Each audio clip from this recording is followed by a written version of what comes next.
So our topic for today is the philosophy and the works of Saint Thomas Aquinas. So the works of Saint Thomas Aquinas may be conveniently divided into four groups. And of course, all of them were written in Latin because during the medieval times and even during the early uh, years of the modern period, Latin is the academic language. Okay? Not just the academic, but it's really a common language among the scholars of the time. And we know that Latin is the language of the Romans. Okay? So the first group of the works of St. Thomas Aquinas are the commentaries. Now, when we say commentaries, these are explanations or explications of certain classical works. Like, for example, St. Thomas read Aristotle. So, example, the Metaphysics of Aristotle. So, it's a work of Aristotle, the Metaphysics. And then, what scholars would do is try to explain, could be line by line, no, or topic by topic. They will try to explain what the original text is, or what is the meaning of the original text. So that's the meaning of the commentaries. And normally, they're going to put this side by side. So for example, on one side of the book, you're going to have the original text, and then on the other side of the page or the book, you're going to have the commentaries or the explanations of the scholars about these classical works. So that's how the commentaries are written. Okay, so the commentaries are these on logic, physics, metaphysics, ethics of Aristotle. Okay, so these are examples of the commentaries that St. Thomas wrote on the works of Aristotle. And then he had also commentaries on the scriptures. The scriptures, these are uh, the books of the Bibles or the Holy Bible, the Old Testament and the New Testament. And then he had also a commentary on the works of some philosophers. Example of this is Dionysius the Areopagite. He is a Greek philosopher. And then Boethius, a Roman philosopher. And then he also had a commentary on the four books of sentences of Peter Lombard. The sentences of Peter Lombard, these are summaries of the main theological doctrines, meaning the theological teachings of the church. So Peter Lombard composed four books on theological doctrines. And then what St. Thomas did was to write a commentary, an explanation or explication of the books of sentences of Peter Lombard. Now, it's not just St. Thomas who wrote commentaries, because that's a common practice of the time. Scholars, they would always write their own commentaries on these classical works or on these original works. Okay, so that's the first group of the works of St. Thomas Aquinas, the commentaries. Now, the second would be the Summae or the Summas. So he wrote two Summa, the Summa contra Gentiles, or translated as the summary against the Gentile, or you can also call it the highest treatise. The highest treatise. So when you say Summa, it means highest. Okay? And then the other one is the Summa Theologiae or Summa Theologica, a summary of theology.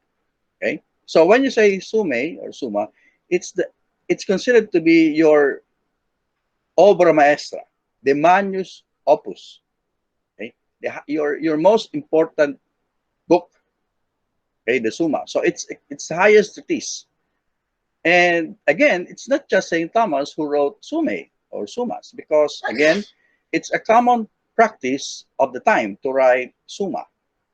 But among the many Summas or Summae written during the medieval times, it was the Summa of St. Thomas that really gained popularity. It was the Summa that was considered to be authoritative among the Summas written during the scholastic or medieval era. So he wrote these two Summa, the Summa contra Gentiles. It is a treatise founded on rational demonstration.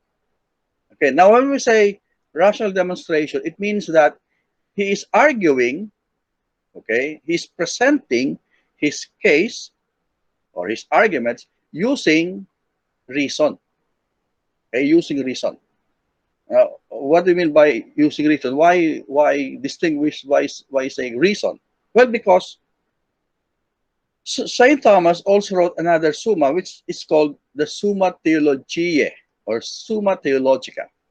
And in this Summa Theologiae, he was arguing based on the scriptures, based on the Christian doctrines. So in the Contra Gentiles, that means against the Gentiles. The Gentiles are uh, they're the pagans. They consider the non-believers. Okay? So he was talking about God in the Summa. In both Summa, he was talking about God. He was trying to explain the nature of God. But in the Summa Contra Gentiles, his intended audience are the Gentiles or the pagans or the non-believers. And if he's going to use the doctrines of the church or if he's going to rely on faith, then he will not be understood by the Gentiles because the Gentiles do not subscribe or do not believe in the scriptures. What is common between St. Thomas and the Gentiles is reason. So he wrote the Summa founded on reason because that is something that he shares with the pagans or the non-believers. Okay? So although the two Summa have the same topic or issue or matter discussed, it's about God, but the approach of St. Thomas in the Summa Contra Gentiles is more rational because it is intended for the non-believers with whom he does not share his faith or with whom he does not share belief in the scriptures.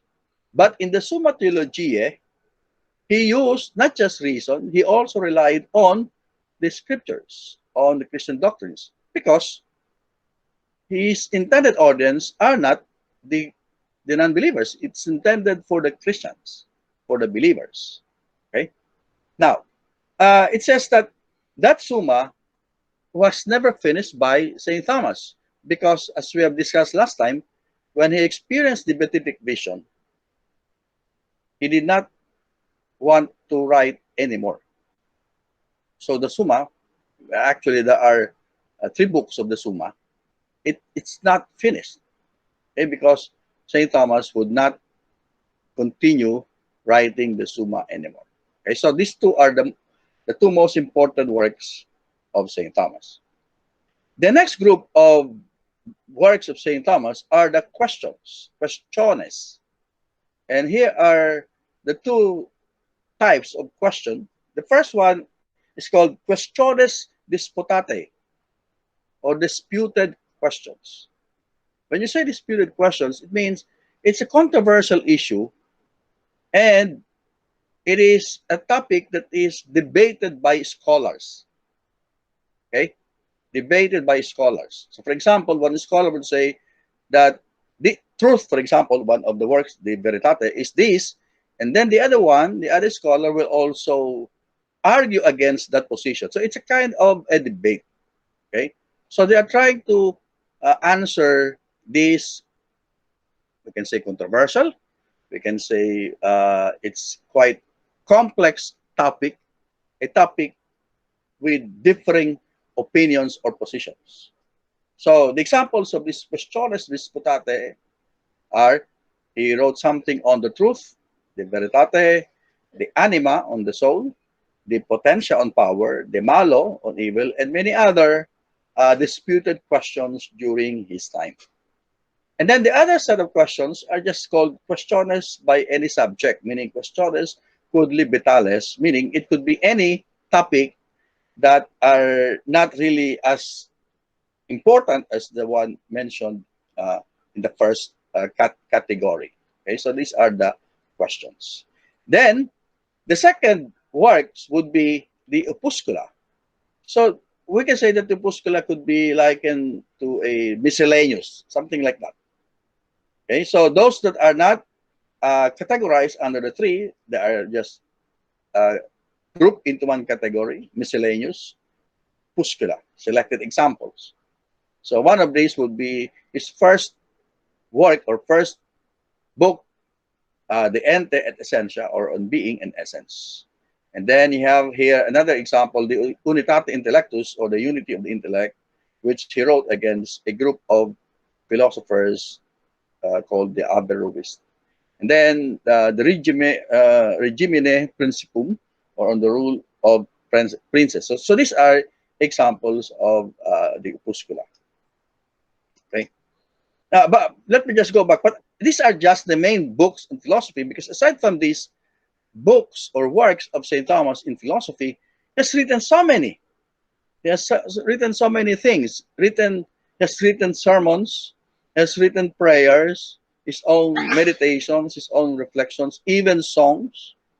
Okay, one example that we usually, the Catholics among us, the Pangilengua, a song that we pray during the benediction, or the exposition of the Blessed Sacrament. So Saint Thomas, aside from writing philosophical works, has written actually more as a priest. No? His sermons, his prayers, etc. So we can see here how prolific really Saint Thomas is as a writer. Right now, let's go to the influences on the philosophy of Saint Thomas, and not just on his philosophy, but in his thought in general. Okay, so we know that he was greatly influenced by Aristotle. We have already mentioned that in the previous lecture. But he was also significantly influenced by other philosophies like Stoicism, Neoplatonism, Augustinism, and Boethianism. So we can see here that St. Thomas did not confine himself to only one major philosophy or philosopher. He consulted, he read the other philosophies during his time. So he did not limit his appreciation of philosophy to only Aristotle, although Aristotle is his main influence. So his philosophy also reflects some of the thinking of the Greek commentators on Aristotle. So it's not just his philosophy reflects some of the thinking of the Greek commentators on Aristotle. And of course, the Greek commentators, some of them are actually Gentiles or pagan. Okay, and he used a great deal of non-Christian philosophy in all his writings, like the philosophy of the Arab or the Persian philosopher Avicenna. No? However, his understanding of these philosophies was influenced and guided by his personal faith. Because, of course, St. Thomas uh, is devoted to his Christian belief. He subscribed to the Christian doctrine. Now, here are some qualities of St. Thomas as a commentator and debater. Because we can say that St. Thomas, although he was a good writer, he was also a good commentator. In fact, he has website, he had written many commentaries, and he also wrote many disputed questiones disputate. So that's he engaged in discussion in debates during his time. So first, St. Thomas manifested calm serenity and persuasive skill in speaking to the protagonists or advocates of another view in order to arrive at mutual understanding. I will highlight the last two words, mutual understanding, because when St. Thomas argues or when he makes a comment, it's not really just to prove that he is better than the others or that his position is better than the others. The objective is always to have a mutual understanding. Yes, we may express different views, different opinions. We may try to persuade each other. Okay, but the ultimate purpose is to have a mutual understanding. Okay, we may not arrive at a common position, but at least we understand each other. What is the other's position and what is my position? And secondly, that he's really persuasive in speaking to the protagonist of the different view. Okay, so St. Thomas would study a particular issue or matter, not just on one perspective, but he will actually study the other perspectives as well. So if you read the Summa, he will try to present the argument on the one side, and then he will also present the counter argument on the other side, and then he will try to work out a common position or a synthesis of the two different or contrasting opinions. Okay. And second, he maintained the dialogical attitude in his manner of carrying on an argument and in his style of writing.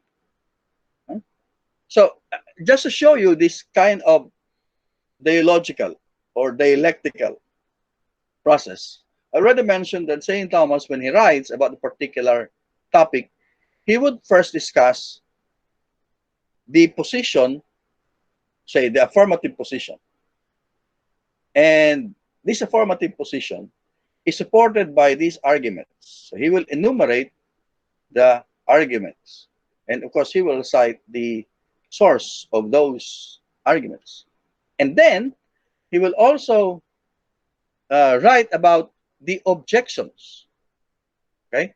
Objection to the first, and then or reply, and then reply, etc. So you have the affirmative position, and then you have the contrary position. So it takes a great deal of knowledge of all these issues to be able to do that, to be able to write that. Okay? So that's the dialectical attitude in his style of writing. And then, of course, he will come up with his own position. Okay? So that's the dialectical or dialogical attitude of St. Thomas. And number three, that his aim is philosophical understanding and the promotion of intellectual harmony. And this is related to the first, which is mutual understanding. The aim of St. Thomas, when he argues with someone or with, because it's a common phenomenon during his time, that there will always be debates, okay? And people will always be trying to explain or commenting on certain matters or certain topics. So the aim of St. Thomas is always to promote intellectual harmony. Sometimes when we engage in debates or in discussions, the end is sometimes, unfortunately, is intellectual chaos or intellectual disorder. We don't really know. So what is now the point, right? So instead of having a common understanding and that kind of harmony, well, it breeds animosity on unfortunately on the other hand. And then number four, he gave importance to mental rapport as a prerequisite of any dialogue or dialectics that hopes to arrive at a consensus, meaning at mutual understanding. So what is this mental rapport? That we attain first an intellectual, an intellectual understanding that we can engage intellectually, that we can have an intellectual engagement, okay, that we can have an intellectual discussion. Okay, so that's very important, the mental rapport, that we can engage in an intellectual discussion. Because sometimes, again, very sad to say that our discussions tend to be very personal. See, sometimes it becomes emotionally charged that we can no longer discuss or debate on a very rational level. So that's very important. Importance of mental rapport that we engage on the level of reason. And number five, he showed intellectual poise and deep respect for the opinions of others. Of course, we will not always have common opinions, and we will always, express our own opinion, and the others will also have their own opinion. After discussing, we have presented our arguments, we have presented our proof, our evidence, but of course, there will always be differences in our opinions. And Saint Thomas showed deep respect for the opinions of his colleagues or even of his rivals, okay, or even those people who subscribe to a different thing. Okay, so those are the qualities of Saint Thomas as a commentator. Okay, so as a person, as a scholar who engages in discussions or in debates. Now let's go to his qualities as a philosopher. So this is different because as a philosopher, now you are trying to express your own position. Okay, so a philosopher, of course, will have to articulate his own position. Okay, now the first is that he proposed firm, clear, logical, and new philosophical positions. Why do I say it's a new philosophical positions? Because, of course, I have already discussed previously that uh, Saint Thomas followed the philosophy of Aristotle, and that is something new to the scholars of the time. And it's not just a new philosophical positions that he espoused. He actually explained these philosophical positions in a very clear and logical manner. Right? Now, second, he considered new articles in his teachings, new clear way of stating his positions, new reasons for his determination of questions. So remember that he was writing or arguing, writing on many matters or the disputed questions. No? And in considering these many questions, St. Thomas would always consider new articles. Meaning by new articles, these are different sources of knowledge. Remember, I mentioned that he was reading even the non-Christians. He was reading the Arabs. He was reading the Greeks. So he incorporated these new ideas into his own teaching, into his own position. Okay? So that when he tried to argue his case, it's not the old, it's not the old uh, information or not the usual or the regular arguments or positions, but he tried to incorporate the uh, new knowledge that he acquired from his readings of other sources. And then number three, he manifested certain judgment, meaning he was really firm on his position that he did not hesitate to teach and write new opinions. So, of course, at this point in time, we're going to say, well, his opinions are no longer new, well, because he's a medieval philosopher. But during his time, his opinions, his positions were new to his students or new to his audience. And even though it is quite controversial at the time to teach something new opinion, but he was firm that he did not hesitate to teach them. Okay, even to the point actually uh, of being what do you call this censored, no, during his time or even after his death. And number four, his works manifest the traits of a master. And that means that it is brief, it is precise, it is clear, and it's really very profound. Okay, so we can see this in many of his writings, especially in the Summa. Okay, let's proceed to the general characteristics of Saint Thomas' philosophy. Now, this is different from Saint Thomas the philosopher. Okay, so what we have discussed as a philosopher, these are the qualities of Saint Thomas as a philosopher, as a thinker. Now, let's talk about his philosophy, meaning his thoughts. Okay, his thoughts. So, how would we describe his philosophy or his thoughts? First of all, his philosophy or his thought is a reworking of the speculative and practical philosophies of his predecessors. And he did this into a coherent view of the subject, which shows the intelligence of St. Thomas as well as his religious commitment. So we have mentioned Aristotle, St. Augustine, Boethius, the Neoplatonists, and so on and so forth. So he tried to rework this and come up with a coherent discussion of the subject. Some people would say that St. Thomas is not an original thinker because he relied on many other philosophers. Well, that may be partly true because he was reading and incorporating many of these ideas, but he gave it a different interpretation, and he also had his own opinion about these different issues.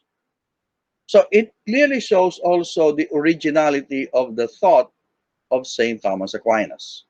Okay, of course, it's you know it's difficult to really be strictly original in our thoughts because we are also reading the thoughts of other people. So we are influenced by the thoughts of other people. Okay, so it's impossible to be completely unique, to be completely original. Number two, that in his philosophy, there is a temperamental tendency to seek a middle way on questions that have been given a wide range of answers. So we have already mentioned a while ago that St. Thomas would discuss the different the different sides, the opposing sides on a particular issue, and he will always try to find the middle position. Okay, so that's the meaning of the middle way. Because there are many opinions now, there are many uh, ideas presented, both for or against certain issue, and what he will do is to seek the middle way. Okay, and one example of this is in his determination whether the world is eternal. So that's one of the questions. The eternitate mundi, the eternity of the world. So that's one of the uh, profound questions during his time. Is the world eternal? By eternal meaning no beginning, no end, or is it not eternal, meaning there is a beginning and there will be an end? He was following Aristotle, and Aristotle believes that matter, meaning the world, could be eternal. It was not created. Because, of course, the Greeks, including Aristotle, did not believe in the divine creator like Christians do. So, for Aristotle, the world could be eternal. So, he followed this position of Aristotle. On the other hand, there are also those people, the scholars, who would say that the world is not eternal, that it was created in time because so and so and so. So he will mention the scholars who said that this is not eternal. the world has a beginning and it will end. So what he tried to do is to come up with a common position or a middle solution. And he said, well, as far as thought or reason is concerned, if we follow Aristotle, it could be eternal. But in the scriptures, it is said that God created the world in time. So if God created the world in time, that means the world is not eternal. It has a beginning and it will end. So he's trying to come up with, uh, although there are many different opinions, trying to come up with a middle path. Of course, uh, in our standard today, that may not be the middle. That may not be the middle way because we are already informed by so many ideas. Okay? Now, number three, in his philosophy, in his thought, there is the spirit of compromise, which is balanced by the tendency toward innovation. And again, you can see this in the disputed questions, in how he tried to settle the the different opinions. Okay, a compromise. So the question now is, what is the final position of Saint Thomas regarding the question whether the world is eternal? Well, the usual answer to that is that Saint Thomas is a theologian. He's a Christian, and he will always be faithful to his Christian doctrine or to the Christian doctrine. He will always be faithful to his Christian faith, Christian belief. So he ultimately he will say that the world is eternal because it was created by God in time. And there is an explicit distinction between philosophy and sacred doctrine or theology. But he differentiated, as far as philosophy is concerned, this is the position of philosophy. But as far as theology or the sacred science is concerned, the this is the this is the position, or this is the idea. So it makes that distinction between philosophy, which is based on reason, and theology or the sacred doctrine based on faith.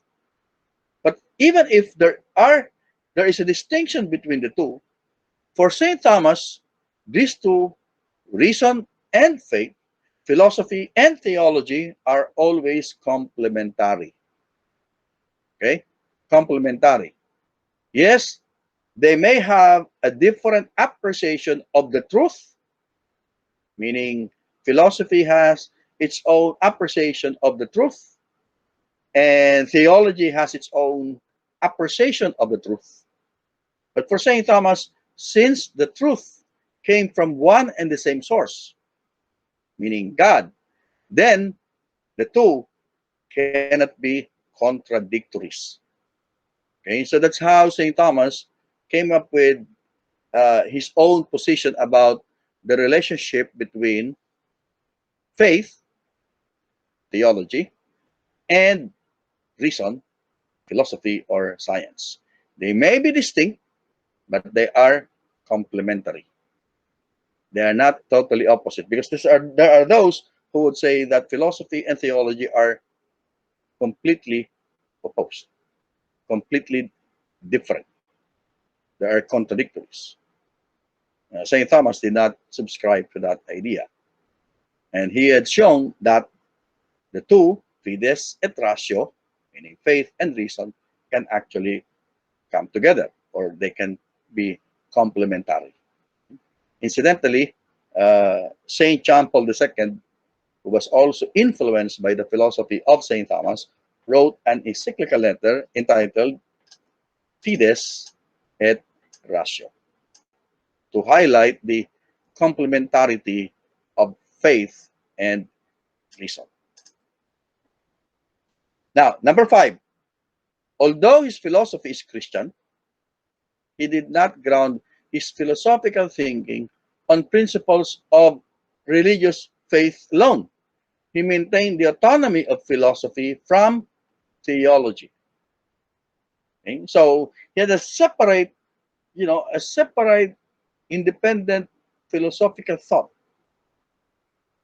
And then, of course, there is his philosophical or theological positions. So there is a distinction, okay, between philosophy and here. But again, he did not say that uh, these two are totally opposed. He simply said that there is a ground for philosophy, and there's also a truth about theology or about our faith. They are different, but they are, again, they are complementary. Now, let's go now to his theory of knowledge. His theory of knowledge. So let's focus now on his theory of knowledge. We call this in philosophy epistemology. Episteme means knowledge. So it's a science about uh, a science of knowledge, or science about knowledge, epistemology. Okay, first let's talk about faith and reason again. So let's discuss this more in details. The difference between faith and rational knowledge. First, when you say faith and knowledge or reason, they are both intellectual acts. Okay, meaning they proceed from our intellect or from our mind, and this is uh, how we can differentiate Saint Thomas from other uh, thinkers during his time, because he locates faith in the intellect. Okay, it's an intellectual act, and it is a habit of assent, because there are those who would say that faith is located in our heart or located in our will. St. Thomas recognizes the will also, okay? But for him, faith is more of in the intellect. Of course, uh, the rational faculty has two faculties. You have the intellect and the will, okay? And that it is a habit. Both are habits of assent. Now, what do you mean by assent? Assent is to agree, okay? To assent is to affirm, to subscribe. So when you know, it means you subscribe to something, you affirm something. And when you have faith, or when you have your belief, it is also an assent. You also subscribe to something. So both are intellectual acts and habits of assent. Now, faith is between opinion and scientific knowledge. Now let's define what we mean by opinion. An opinion is a belief that can either be true or false. And normally, the object of your opinion would be something that is secular or mundane. It could be your opinion about something that is political or social, okay, or maybe cultural, or maybe economic. So when you say opinion, the topic or the object of that opinion is not something that is divine or spiritual. It may be temporal, it may be secular, and that it may be true or false. Okay, so for example, you express your opinion about what is the appropriate system of government in our country today, in the Philippines. Is it federal or not? Well, you can express your opinion. So it can either be true or false. Okay. And what about scientific knowledge? So when you say scientific knowledge, it is certain because you have already presented proof. No, you have presented evidence. You have presented your reason about a particular thing. Okay, so we cannot. When we express scientific knowledge, it is established on reason. Okay, it has its own support system. So like for example, in the case of pandemic, Well, the scientists, when they express their knowledge about this, the cause of this pandemic, about the virus, it's scientific knowledge. It's not just, well, it could be right or wrong. No? Ordinary people will give their own opinion on certain matters, but when the experts, when the scientists pronounce pronounce something out of their studies, of their experiments, etc., it's a scientific knowledge. Okay, so you have opinion, could be true or false, and you have scientific knowledge or knowledge on this point. And faith is here. Okay, faith is in between. So it is more than opinion because it involves a stronger assent to its object. When you have a faith on something, and by the way, the object of your faith is not something secular or temporal, it is something spiritual. Okay, so that's different from opinion. It is stronger than opinion. It's more than opinion because when you believe in something, when you have a faith in something, you have a strong hold on it. In fact, you can even sacrifice your life for the object of your faith, like what the martyrs did. Okay, now would you sacrifice your life because of your opinion? That would be something very strange. It's weird. Give up your life because you want to fight for your opinion? No, people, they give up their life because of their faith. So that's a proof that faith is a stronger assent than simply an opinion. Now, it is less than knowledge in the sense that we lack vision of the object of our faith. What do you mean by that? In knowledge, we present evidence, we present reason, we present argument. And when we are confronted with the proofs, with the evidence, with the argument, we cannot but agree.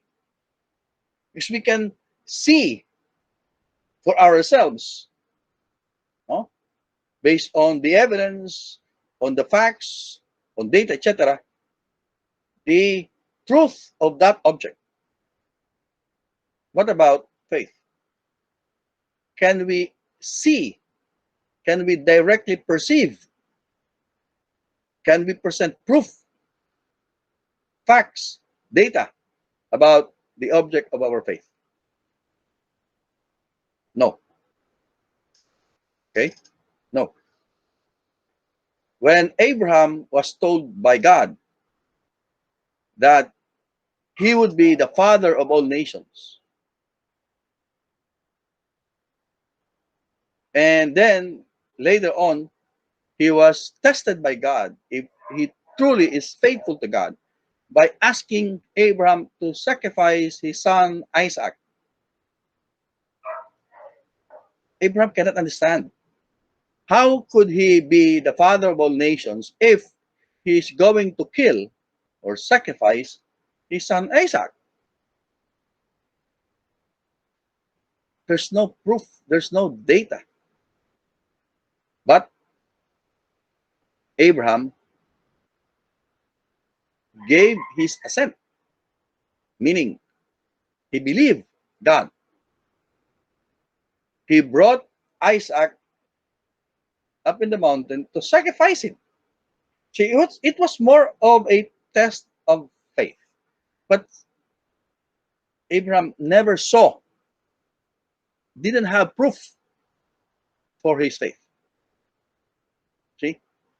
So when we believe in God, or when we believe in heaven, we have faith in God, we don't have really concrete proof that He is there. When we pray, we don't have the proof that God is really listening to us. Okay? Unlike in this presentation that I know that you are there. Hopefully you are there. Otherwise, if I'm just expressing the belief that you are there, but I cannot see you, then this expression of mine could be a matter of faith, that you are still there. But in the case of a face-to-face class, I have evidence that you are there. So I know that you are there. That's why when I ask you to make comments or give me a feedback, when you reply, it's a proof that you are there. So I'm not just merely believing. I know that you are there.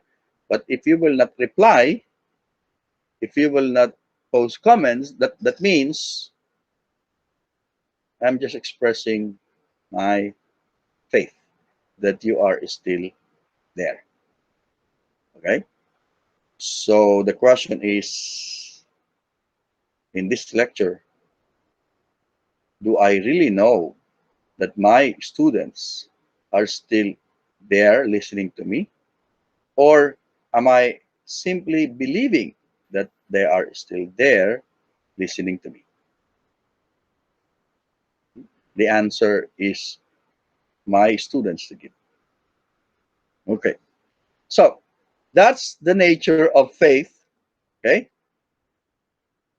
So the person who believes is not sufficiently moved by the object to accept it as true, because he does not have the concrete proof of the object of his faith. And therefore, his belief is an act of the will. He inclines himself to believe, even if there is no concrete proof for the object, for the truth of that belief. Knowledge, on the other hand, implies a set motivated by a personal, direct seeing of the object without any direct influence from the will. Because you are confronted with proof, with evidence, with facts, you can directly perceive the object of your knowledge. And therefore, you know, even contrary to your belief, to your, you will know. So if you are confronted with proof, you may not believe it, but because you are confronted with proof, you cannot do otherwise. Okay? That's knowledge motivated by our direct vision or seeing of the object. So let's go now to the meaning of knowledge. What is this knowledge? And there are basically two kinds of knowledge that St. Thomas talks about. The first one is understanding or intellection, and the second one is reasoning. Okay? Of course, Aristotle and St. Thomas would say that there are actually three acts of the intellect, and these are apprehension, judgment, and reasoning. But we are going to discuss that later on. So first, what is intellection or understanding? It is knowledge by simply seeing, meaning by perception. So we understand what a thing is by simply looking at it, by mere perception. So I know, for example, that the sun is shining by simply going out and looking outside, and I can see that the sun is shining, and therefore I know that the sun is shining. That's intellection. If I can see that there are people in the streets, then I know that there are people in the streets by simply seeing. I know what an apple or what a gadget or what a book is by simply looking at it. Simple understanding. Knowing by perception. Okay? Reason is different on the other hand because it moves discursively, meaning it goes step by step from one knowledge to another knowledge to another knowledge until you come to know something else.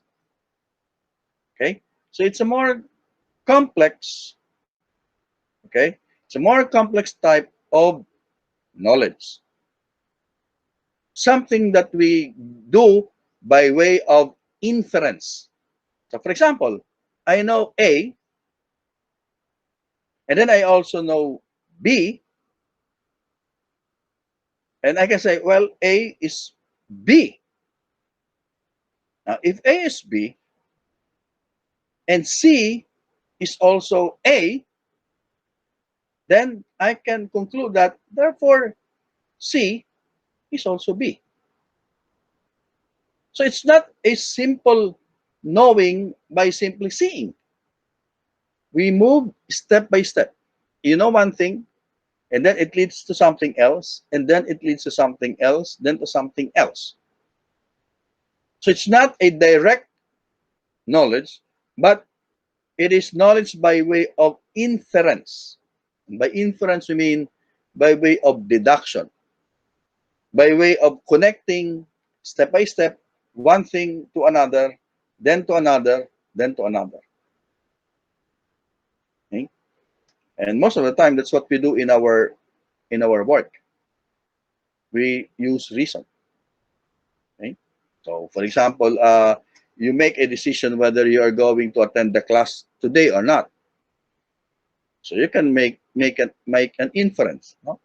It's Saturday today. I have enrolled in this class, and we have a scheduled online class at 11 o'clock. It was my decision to enroll in the graduate school. Therefore, I am going to attend the class. So it's not just a simple, uh, seeing or looking at something. So you move discursively, step by step, from one knowledge to another.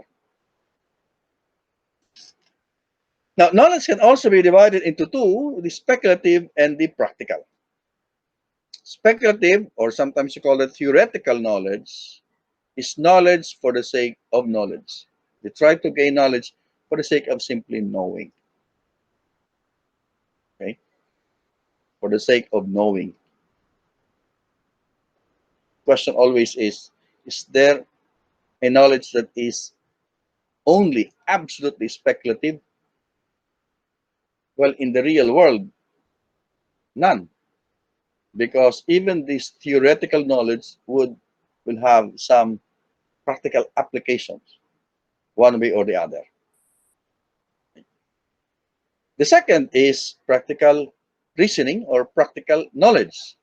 It's knowledge for the proper conduct or behavior, to know how to act. So, say, practical knowledge about gardening, about driving, about painting, about certain things, writing, for example, playing guitar, playing music. These are practical knowledge. Now, of course, the question also is there something that is there a knowledge that is purely practical, absolutely practical?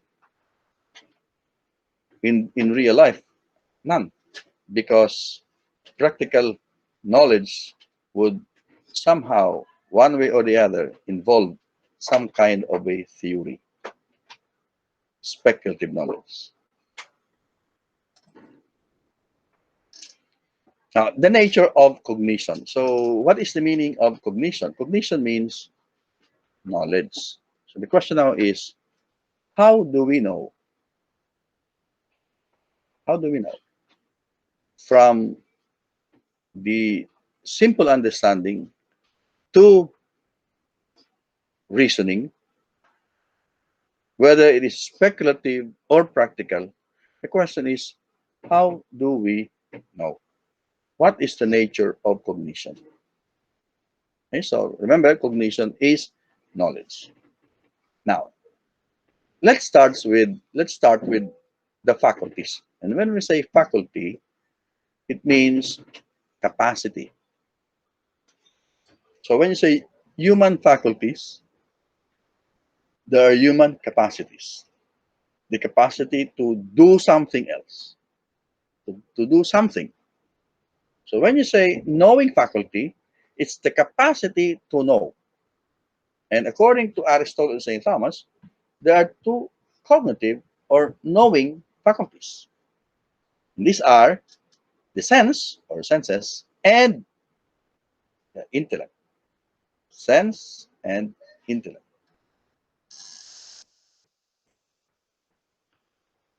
Aristotle and St. Thomas agree that all knowledge, that is rational knowledge, no, the knowledge that we have in our mind, they start from the senses.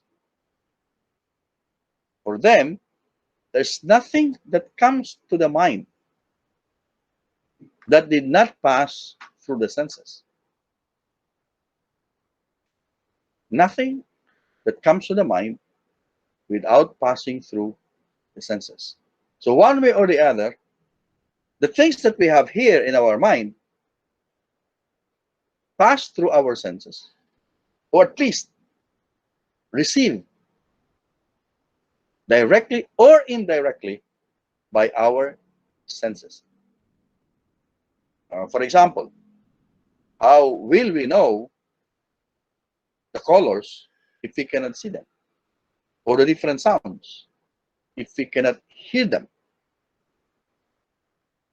We come to know of things that we have not seen before, or places that we have not been to, because our sense of sight. We can see through pictures, no, through the internet. So the sense or senses are very important because they are integral part in the acquisition of knowledge. So Aristotle and Thomas define knowledge this way. It is the possession of the intentional form of the object.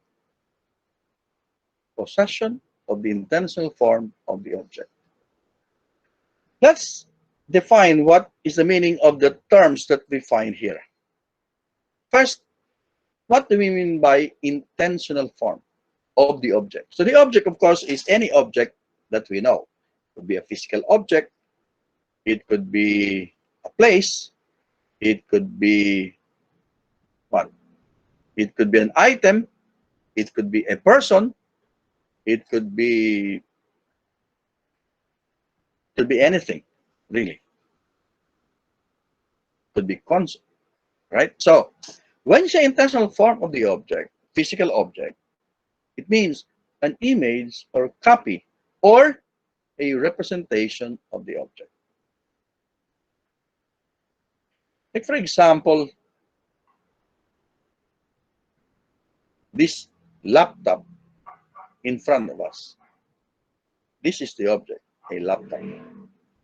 So how do we know the laptop? By this definition, we mean that we possess an image or a copy or representation of the laptop in our mind. So when you say copy or image or representation, it means we form there an image, a representation of the laptop. So it's not the physical laptop that comes to our mind, but a representation or a copy of that laptop. That's the meaning of the intentional form. Okay? Because the laptop has its own form. What the laptop is. But we cannot have the real form of the laptop.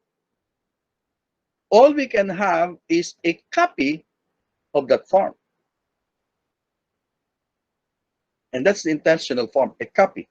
Now, the question is the copy as good as the original? Improbable, almost impossible. A copy will always be lesser than the real. If that is the case, then our knowledge cannot be adequate, cannot be exact as the original, because it is just an intentional form or a copy. So think of any other object, anything that we know. Think of persons, places, events, anything that we know. We know them by forming copies, representations of them. And as copies and as representations, they cannot be as perfect as the real things that we know. Of course, there will be degrees of knowledge. Some people would have clearer copy, more adequate copy or representations of a particular thing than other people. For example, your friend whom you have known for 10 years, you will have clearer copy, representation of a friend than a person who just met your friend. You know more of your friend than other people. Those of us who have been in UST for so long, we have formed already clear representations of UST. Not just its physical structures, but its rich history. But those who are first timers in UST, the only basis of their copy or representation or knowledge of UST will be the few instances where they been to UST, heard about UST, have read its history, and so on and so forth. Therefore, their copy or representation or the intentional form is not as vivid, as clear as those who have been here in UST for more than 20 years, 25 years, or even 30 years. They have a clearer representation of the object of UST. So that's one aspect of this knowledge, the possession of the intentional form of the object. Now, I've said that we have two faculties. Okay? So the first faculty are the senses, and then the second faculty is the intellect. But the senses are divided into two. You have the external sense and you have the internal sense. The external senses, there are five: sense of sight, hearing, taste, what else? Sound, touch. Okay? Hearing, sight, taste, sound, touch. So they are the external senses and they have a direct contact with the object. They perceive the object. So when you say perceive, you see, you hear, you taste, okay, you touch the object. So the object gives you certain qualities. Okay, so like for example, its shape, its color, its dimension, maybe its sound. If it's a food, its taste, etc. That's the external senses. Okay, so they perceive the object. They receive these uh, sensations, or they receive these stimuli, this data from the object. Now, this different data, this different information received by the external senses, they are processed, they are received and processed by the internal sense, specifically by the common sense. And the common sense will form what we call percept. So what is the percept? That's the image of the object while it is present in the senses. So for example, I perceive something red, something round, something smooth. Okay, round, red, smooth. Then it looks to me to be edible. I take a bite. It's crunchy and it's juicy. So those are the data which I receive through my senses. This is now formed, this is now received by the common sense, and the common sense will form a percept. So the percept is an image of the object. Now I will interpret it as an apple. Because these are the qualities that pertains to an apple. So I have the percept of the apple. It's the common sense that tells me, that allows me to interpret the images, the data coming from the external senses. So without external senses, we'll never have the ideas of something because, or we will never have very clear ideas of something because our ideas depend on our perception. So you have the percept. It's an image. Now, our perception of the object is usually colored by our emotions. In what way? Well, our emotions affect the way we perceive. It affects our attitude towards those things that we perceive. For example, if you don't really like something, like I don't like, say, certain colors, or I don't really like, or I hate, for example, certain types of people. If that is your attitude or emotion toward certain things, then that will affect the way you will perceive an object. So emotions, perspectives may affect our perception. It can also be affected by our proximity, okay, by our point of view to the object.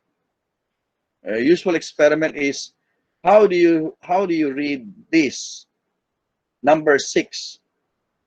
So somebody draws a figure on the board on the ground, and if you have this perspective, it appears to you to be 6, but from the perspective of the person who is in front of you looking at the 6, it will appear to be 9. So your perception will be affected by your perspective.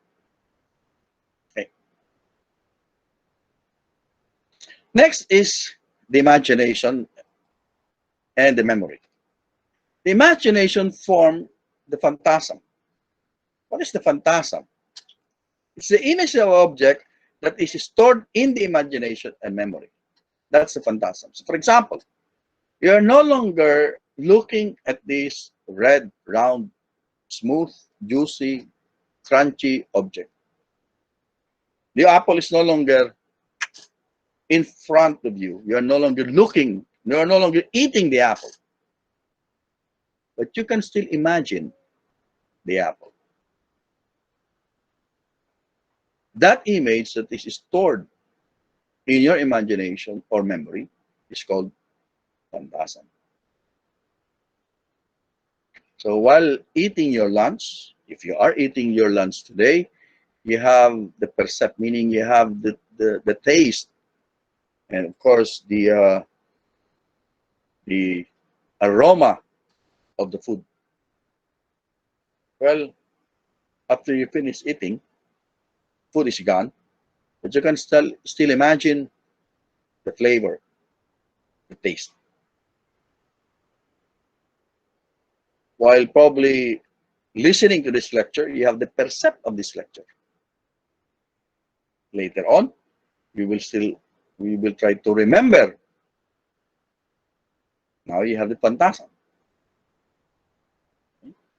So if you are, for example, say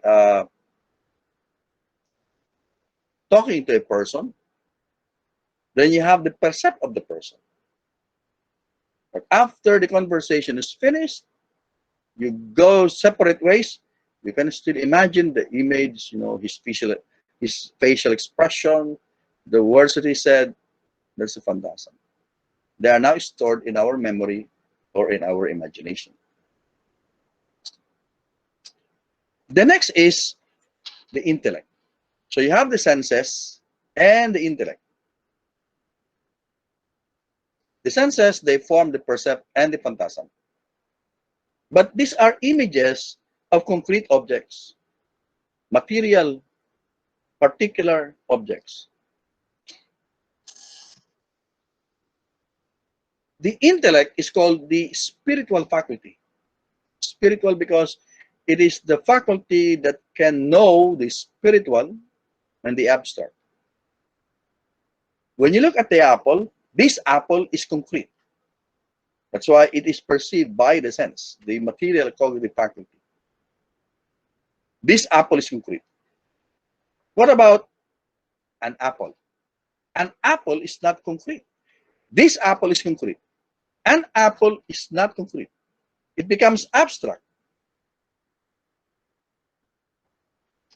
And what do you mean by abstract? And what is the meaning of abstraction?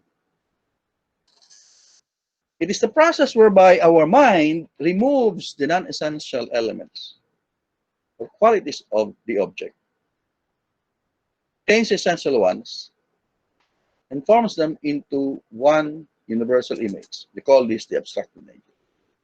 So when you look at this particular apple, this apple may have a different kind of redness, maybe very red or pale red. It's round, but its roundness may be a little bit different from the other apples. Maybe smooth, but this particular apple has a different smoothness in it, different from the other apples. This apple is really very crunchy, but some apples are not that crunchy. But still, when you say apple, it's crunchy. This apple is very juicy, but some apples are not very juicy. But just the same, it's common to apples to be juicy. Think of a ball pen. The ball pen will have brand, it will have caps, it will be colored blue or red or black. But what is common to ball pens? First, it's an instrument for writing. And it has a ballpoint. So a ball pen, regardless of the color, of the brand, of the shape, will always have these essential things. It's an instrument, it's used for writing, ballpoint, and ink. The apple may have different degrees of redness, of juiciness, etc., but it will always be red, of course, at least in the case of a red apple, because there is a green apple. So what the mind is doing is to get the essential qualities. And when we say essential qualities, the common qualities of a particular object. Like in the case of a ball pen, the essential qualities of ball pen, that a ball pen will always be a writing instrument with ink and ballpoint. That would now be the abstracted nature. And that abstracted nature becomes the basis for forming the concept. We now have a concept of a ball pen, regardless of the color. So my ball pen will be red. It will have its own brand. Okay? So this ball pen has its own particular color, particular brand,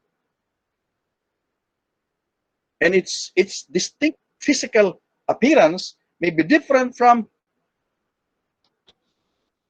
this ball pen. But what is common to these two ball pens? Writing instrument with ink and ball pen. That's the idea. That's how we form the concept, the process of abstraction. Try to describe your mother. Your mother will be different from other person's mother. My mother will be different from other mothers. But what is common to all mothers? They are all women. And they all have at least a child or children. That's what is common to mothers. So what's our concept of a mother? A woman with child. That's how we form the idea. That's how we know. But you see, our concept is dependent on our perception. If we don't have clear perception, we will not have clear knowledge. If we have erroneous perception, if we have colored perception, colored by our attitude, colored by our emotions, then we are not going to have clear conceptions, because those things are subjective. That's why we always end up with subjective knowledge, not the objective knowledge. Okay? So this concept now becomes the intellectual representation of the object. It's a representation of the object in our mind. So to summarize this, we have this idiogenesis, meaning the beginning of the idea. So we have the senses, the external senses, we perform perception, we form the percept. Then the internal senses, especially the common sense, especially the memory and imagination, will form the phantasm. Then the intellect, there are two aspects of the intellect. You have the active, which performs abstraction and comes up with the abstracted nature. And then the passive aspect of the intellect, performing conception, we end up with the concept or the idea. So that's how St. Thomas explains how we come to know. From perception to sensation, abstraction to the conception of the idea. Okay? So that's the nature of knowledge according to St. Thomas.